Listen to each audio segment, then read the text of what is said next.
Today I'm starting off in my little lab, which I haven't been using for a little while. I've been so busy in the shed with the car, I haven't actually been in here doing much. Um, I've still got quite a few other little projects I should really be working on. Yes, including the Enigma machine, which is still here, but it's just a matter of time. Today, though, this is kind of car related because I wanted to look into how you do nickel plating at home.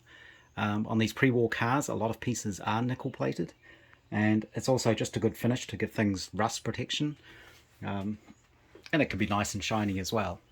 So I did some research on this, basically looked up YouTube, and there's tons of videos and explanations about how you do this, and the easiest way is with nickel metal. This is easily available because it's used for making battery packs for various things. So a lot of places will sell these strips of pure nickel. And what they do is they spot weld various cells together to make up bigger battery packs. So it's pretty cheap as well. It's I think this was kind of a few dollars sort of thing. And you basically need to make up a solution, a nickel plating solution. And the way you can do that is with white vinegar. So you basically fill the jar with white vinegar, and what we're making is nickel acetate. And to make it a little bit more conductive, you just add some normal salt, just a little bit of salt. If you actually have it hooked up on the power supply with a working current meter, this is an old power supply of mine. It should be telling me what the amps are, but I actually ended up blowing that up. With my Van de Graaff machine there, it zapped the chip that's in there that does the voltage and current measurements and then displays them. These are relatively easily available from China, so I've got some of those on order, but the current display on here isn't working, so I've got my digital meter hooked up to it. And when you make up the solution, if you just start with the vinegar and put the electrodes in and hook them up to the power, you'll see it won't draw much current. But as soon as you add the salt, it makes the solution a lot more conductive and you'll get a lot more current out of it. And I believe it's the current that dictates how quickly the solution gets prepared. So the current is basically moving ions from one terminal to the other, and some of those ions get left in the solution. So what we're trying to do is build up this solution, which will then make plating easier when we come to do that. So as I say, there's a lot of examples online showing how to do this. It's pretty easy. They're all pretty safe chemicals. Because there's salt in here, the bubbles coming off here will be mainly hydrogen, which is flammable, of course. But there may also be a tiny amount of chlorine, but I doubt you'd even notice it. So I don't think it's dangerous at all. I wouldn't drink it, but I think it's relatively safe. So the time it takes to build up the solution, it varies apparently on how much current you've got and how much nickel you've got and how big the container is and how concentrated your vinegar is. So I'm just going to leave this for a while. And you end up with a sort of pale blue solution. You can see this is already actually starting to form the solution. Yeah, it's definitely getting bluer. So some people leave it overnight. I'll just leave it, keep checking on it during the day, and once we've got the solution, we can actually try plating some parts. One of the parts I have in mind is the little plate on the starter motor that holds the main bearing in. I'm going to go and play with that next so I can show exactly what that is. Back out in the shed now. I did a really quick reassembly of the starter motor. I wasn't even exactly sure where the brushes are supposed to go, but I've just assembled it with a minimal of parts, so I haven't got any of the actual starter gear on here, just to see if it'll even turn. So I've got it hooked up to a battery with my jumper cables, it doesn't matter which way round you connect it, they'll run the same direction regardless of polarity because of the way the field windings are wound. But if we touch that on there, so that seems to work reasonably well. I'm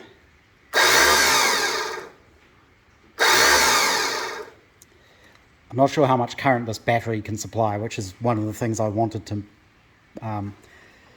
make use of. I didn't want to put it across a proper car battery, which will give you hundreds and hundreds of amps if you short it out.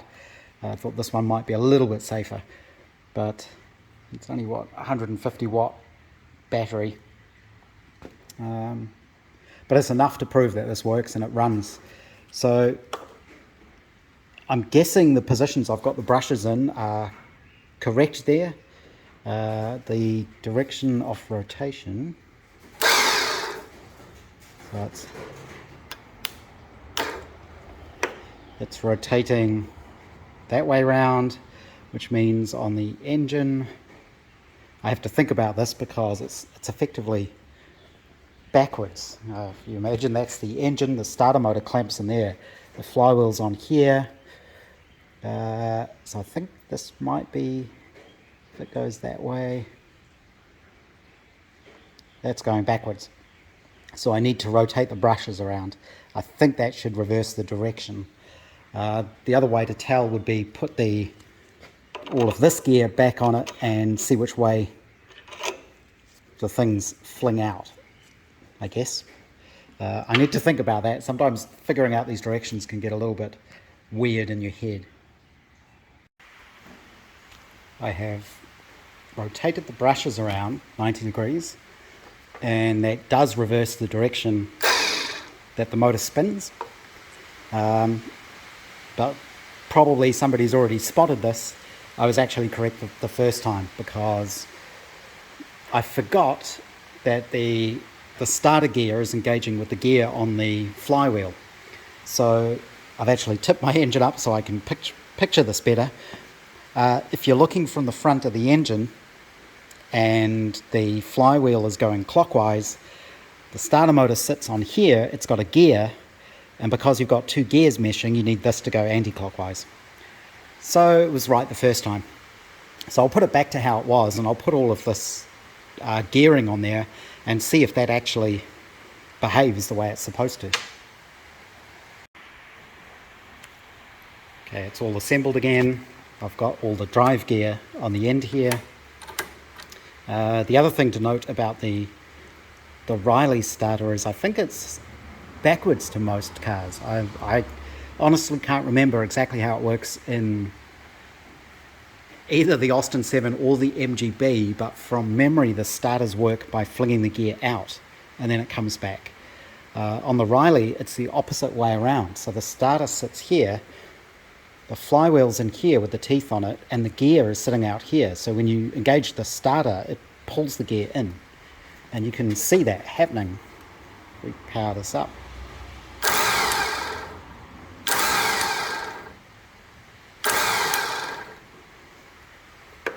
So I think that's correct. I think that's how it's supposed to be.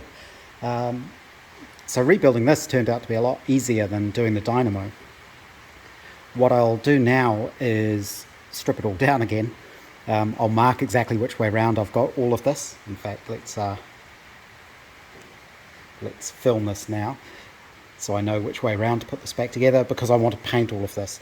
I believe these were silver. There seems to be silver paint on them, or else they were plated somehow.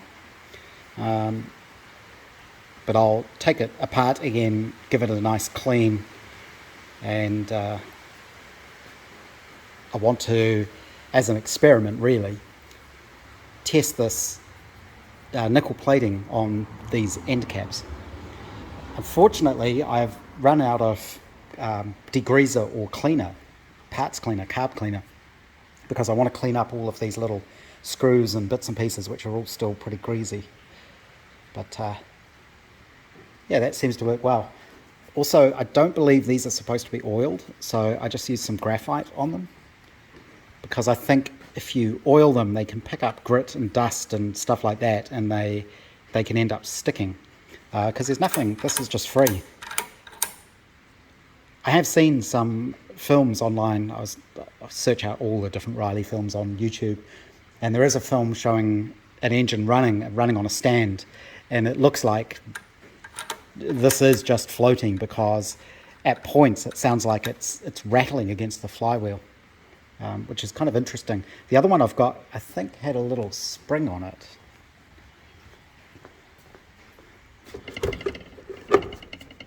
Yeah, so, but this one seems a bit different, different sort of setup. If I can find the parts books for these, I'll be able to check and see if I've actually got it right, but it must be close because that is more or less how it works. I don't quite understand why this spacer here is done in two parts. They were both like this. The only reason I could think you might want to do that is so that it could rotate, but I don't see how it can because all of this is splined. This is on a spline. This is obviously held captive on this screw thread. So why this is done in two pieces, I don't really understand. The other thing that I've been looking at is I ordered this little tiny alternator online. It was kind of a whim. I didn't actually expect it to arrive quite so quickly. This was off Amazon.com. My remote gear shifter is coming from the UK, and that's been sitting in the UK since the 20th. They haven't exported it yet because of all the hold-ups with transportation. So when I ordered this, I figured it would be coming from the States, and it's probably going to take months. But it actually only took a week or two, and I think it was forwarded from Auckland. So I don't know if that means Amazon bring in huge orders every week and then distribute them from there, or if they have them sitting in Auckland. I wouldn't think so. But this is a little tiny, what they call Denso style alternator. It's rated at 35 amps, although you see them advertised as 50, even 60. But it is, I mean, it's physically small, so I wouldn't believe the higher amperage numbers, but it's well more than the 12 or so of these Rotax dynamos. And what I'm wondering is, if you obviously took the lugs of this, could you mount one of these into one of these housings? And these housings are pretty thick, so it doesn't quite fit because you've got the diode pack and everything there, but it's very, very close. Realistically, you only actually need this end piece because this is what mounts it to the car, this plate. So if you could modify the mounting here so that it'll take the driving dog on here, you could theoretically mount this onto here with some sort of housing around it to make it look like an original dynamo, and actually run an alternator. I have also seen, I can't remember where now, one of the old Riley bulletins, somewhere like that, somebody actually modified a bigger alternator to do exactly that. It was the same diameter as one of these, so they just used this first part, and then they actually had the alternator body mounted here, and then the end plate. And what they did is they extended the shaft out the back so that it had we can't see it now because it's inside here, but had the correct pin through it for the starting handle. Because several people have pointed out to me the problem of either not having a dynamo or having an alternator on the front there is without a starting handle, there's no way to turn the engine over so that you can set the valve timing. Because there's no other way to rotate it. I am wondering if you could do that. Because I've got quite a bit of room here, you can see I've got 10 meters to play with. If you are doing it, can you actually just put the car in gear and roll it forwards and backwards and rotate the gears like that? But rotate the valve gear like that. But it's definitely something worth looking at. I can't remember how much this was to get it to me in New Zealand, about $180, I think. It wasn't ridiculous. And if I don't use it, it's a good thing to have around, or I could end up selling it or something. But apparently a lot of the racers in the US like using these because they're small and they're light, and you don't need a lot of power for a race car usually. You're not driving headlights or anything like that. So something like this in the Riley would probably work quite well. But I wouldn't want it to be visible, and that's why I'm thinking, well, how would you disguise it? How would you build it into one of these casings? But I think it's definitely something worth looking at. If people are interested in what it is, this is the one I've got. DB Electrical 400 52062. It's also known as a ANO, or is it D? 0525 alternator. Very small. I believe they're originally used on forklifts and things like that. So just another thing to play with. Come back into the lab. It's probably about an hour later, I'm not really sure. But that's definitely worked, and what's actually happened is my positive electrode, which is where the nickel ions are coming from to go into the solution, has actually been eaten away. It's one of the problems with this nickel that they use for batteries, is it's very thin. So it has actually put the metal into solution. You can see how it's kind of a light blue color now. I may have had the current up a little bit too high, but it looks like most of that strip, there's a little bit of it left sort of on the bottom of the jar there, has dissolved. So some of it will have been plated onto the negative terminal, but the rest of it is now in the solution. So I may put another little piece of strip in there and let it go again, maybe on a little bit less current, and that should give me a really nice strong solution to use. You do have to be really careful not to contaminate it, apparently, so I don't want to touch it too much with my fingers. I'll clean this before I put it in, and before I use it I will filter out the little bits and pieces. But this is looking like the sort of thing I'm supposed to have to be able to do this plating. The other thing I forgot, this should have occurred to me sooner, is as you get more metal ions in this solution, it's probably going to become more conductive, so the current's going to go up, and you can see the current is actually increasing. So I'll drop the voltage down, and you can see the amount of bubbles you get on this decreases as you drop the voltage, which drops the current.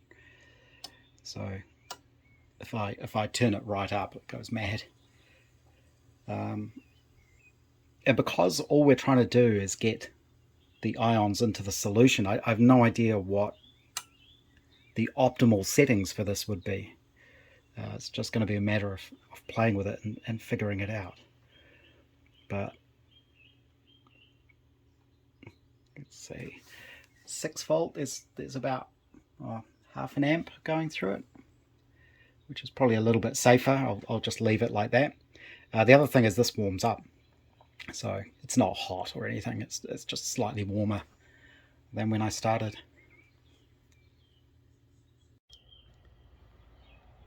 This is my nickel plating solution after leaving it for another hour or so. Slightly reduced current. I had it set to about 6 volts, about half an amp of current was flowing. This was the negative terminal, and you can see how it's got a build-up of nickel on it. It's quite a rough sort of surface. It's a bit flaky. You can see it's sort of flaking off. So at the moment I've got a little metal piece in there, which is the bearing holder from the starter motor, just to see if anything happens, if it does actually plate back onto it. And again, it's about 6 volts, half an amp. You do get bubbles forming on the metal part, which is on the negative electrode. The metal has to be really, really clean. So I gave this kind of a quick wire brush and then cleaned it off with some acetone. to get all the grease and fingerprints and things off it. But I'm not sure that's really clean enough. It could probably use a good actual sanding, or else possibly dipping in some hydrochloric acid to really clean the surface. But I'm going to see how this goes and see if anything happens. It does seem to be plating it. There was a bit of pitting on this part, and I'm not sure it's going to work too well with that, but something's happening. This is the little metal retaining ring after it's been in there for a few minutes. I kept moving it around. You can actually see the lines where I turned it around to make sure it got coated evenly. And it does actually seem to have nickel on it. It has got a coating there. You can see where that sort of pitting is. Very, very light pitting, but because of that, it's very hard to clean the metal. And I think that's why the nickel won't plate very well there. I'd probably have to sand this down and maybe try that acid dip to try and get it really, really clean. It's like any plating, the metal that you're plating over has to be really, really, really smooth and really clean for it to come out well. But I thought, just as an experiment, I'd try a piece of copper, and I've just rubbed it with some sandpaper and cleaned it with acetone. Theoretically, if I put this in here, it should get a nickel coating pretty quickly. It should turn silver.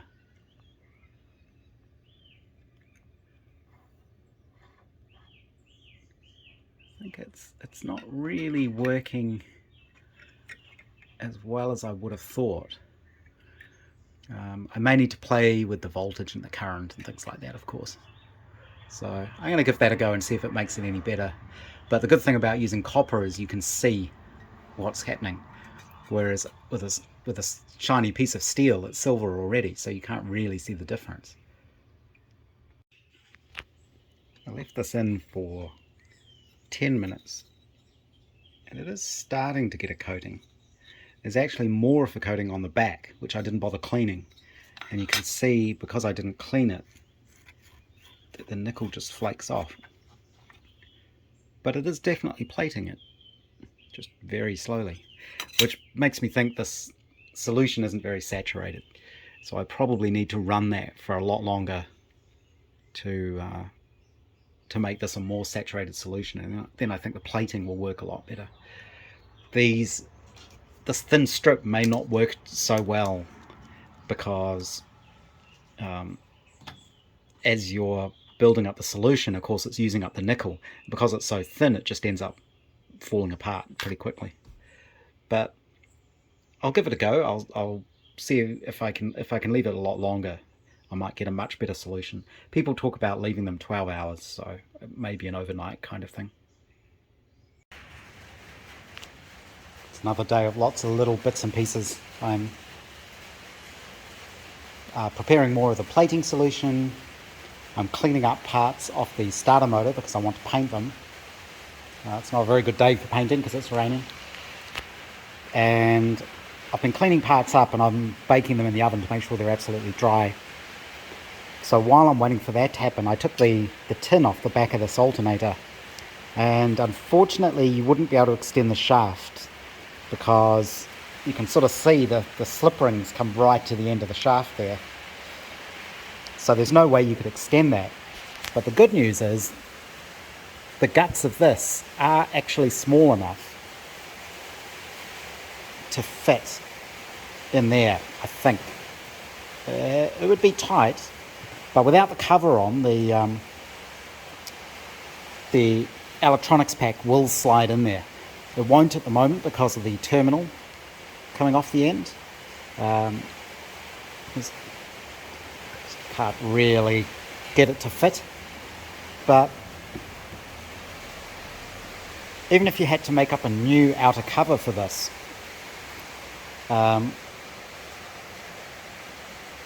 this is almost doable. I think you would actually be able to somehow modify this to fit it into an original style housing. So that may be something to look at in the future. So my very quick not particularly scientific experiments with this nickel plating actually gives pretty good results. This was the bit of copper I did where I didn't think it would work that well, so I went and tried to actually wire brush the nickel off it, and even with the wire brush on the bench grinder, you can see there's still a coating of nickel on there, so it did actually work. I've polished up the back, and I just want to drop this in. I polished it with metal polish and then degreased it all, so I want to see if this works any better. I think it's just a matter of getting the surface really, really clean, nice and smooth, and letting it get a decent coat on there. The amount of current you need is interesting. One of the numbers I found online was, I think it was 40 amps per square foot. So there's about 1,000 square centimeters in a square foot, apparently. It's 900 and something. So that would give you 40 milliamps per square centimeter as the right sort of plating current. I think this is really just going to take a lot of playing around with and a lot of experimentation to figure out what actually works best in your individual setup. But I mean, that's definitely turning silver. So it is definitely working, and it's not hard to do, and you don't need any dangerous chemicals. A better form of nickel electrodes would be good. If I can get some thicker nickel from somewhere, probably just have to buy some from China, somewhere like that. I went with this metal nickel tape because it was quick and easy and I could get it locally. But it's definitely worth playing with a little bit more. I think my first little experiment, that metal ring, has actually got a nice coating of nickel on it. So I'm going to put that back on the starter motor and just see how it goes. Yeah, you can see even after, it might be a bit hard to see on the camera, but even after, what's that, less than a minute probably, that's building up a decent coating. And it is very hard wearing. Like I say, I tried to take it off with the wire brush on the bench grinder, and it's stuck on there. So definitely worth pursuing. Thought it might help to bring these out in natural light. It's kind of been raining all day, but that's definitely worked. That's after just a few minutes in the plating solution, and I gave it a bit of a buff with some metal polish, and yeah, it's definitely done the trick. And I just tried, this is the clamp bolt for the starter motor. I just cleaned up the head of that and the little metal tab and gave that a quick go as well, and yeah, it's definitely plated it. The nickel plating has a very distinctive sort of shine to it. It's not ultra shiny, but it's kind of a warmer sort of shininess. It's hard to describe, but if you compare something that's nickel plated to something that's chrome plated, you easily notice the difference. It's not as much of a mirror-like finish that you get with chrome. So I think this could be quite useful in the future, especially for little nuts and bolts. When I'm pulling apart stuff like this, all this old stuff, you get old hardware and the nuts and bolts all get rusty, and I've always been looking for something that I could clean them up with and then give them some sort of protective coating so they're not going to corrode. And this nickel might be a good thing for that. This was the metal ring. That's come out okay as well. I think there's probably enough of a coating on that to protect it. That goes on there. The little bits and pieces I've painted are drying. That's the body of the starter motor painted with silver paint. It's very shiny silver paint. It's like a anti-corrosion paint, that stuff.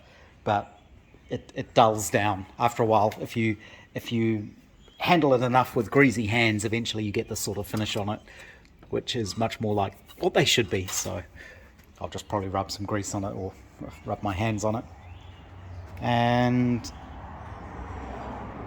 this, I took the body off, and it's a pretty close fit. It's a bit hard with one hand.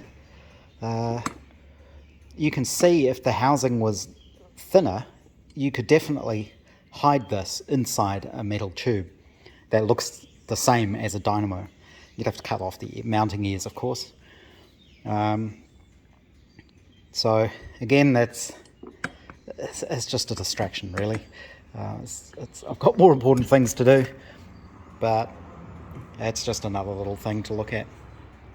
Like I say, lots of little bits and pieces at the moment. I'm waiting for the flywheel to come back, and then I can start assembling the engine solidly. The body, I'm going to have to start thinking about actually building the body on this. It's been a long time since I've done any metalwork like that, so what I was thinking I might do, just more for fun and as a practice, and just have a break from all this mechanical stuff, I might see if I can make a copy of that door skin, because that is an original Brooklands door skin. That gives me the shape of the body, a lot of the shape. It gives you the curvature of the body, and you can see how round it is. And it's just been years since I've used the English wheel. I think literally a couple of years. I think the last thing I would have wheeled would have been the boot lid for the Austin. So I'm going to have to practice. And I figure that door's a good thing to practice on, and I've got some sheets of aluminium, so it's probably worth a try. And since I'm still blathering on about it, this is a good example of something I could nickel plate. So these are the adjuster knobs for the handbrake and the foot brake, and these are already nickel plated. That's what that finish on there is likely to be. This one was missing this sort of tapered tube part, so I machined one up, and that's machined from I can't remember if it's brass or bronze, but that is definitely something I could put a thin nickel coating on, and then it'll match the rest of the brake adjuster stuff. So that's kind of why I wanted to be able to do things like that. Not so much to restore stuff like this. I'll leave all this as it is, because that's got age to it. But this is new, and this is brass, and it just doesn't match. So if I can nickel plate that successfully, it'll just make all of that tie in a little bit better.